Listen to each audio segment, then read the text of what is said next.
In the Republic of Moldova, the USA is joining the conflict known as the Transnistria War. After a particularly vicious attack, an American soldier gets separated from his team and should wait for backup, but he decides to enter the next building alone. Wearing his hyperspectral imaging goggles, he finds a series of bodies in the dark that look as if they died frozen. Deeper into the building, the soldier is shocked to find a translucent humanoid apparition that he can't see if he takes off his goggles. Everything he sees is being transmitted to the base, but before the soldier can ask for information, the Spectre goes through him and instantly kills him.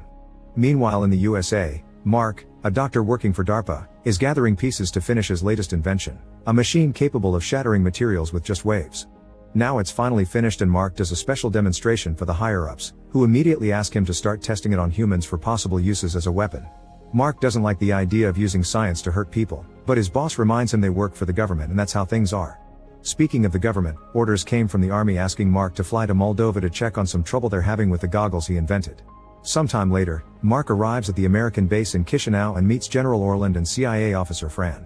Orland shows Mark the recording of the Spectre that the goggles caught before the soldier died. Mark's keen eyes notice something on the screen right before the Spectre appears, and Orland explains their security cameras have been sensing these things many times in the last 3 weeks. At first they thought it was interference, but then their best soldier died, so obviously there's something else going on. When they did the autopsy, they discovered the internal organs were frozen and yet their skin was burned and corroded.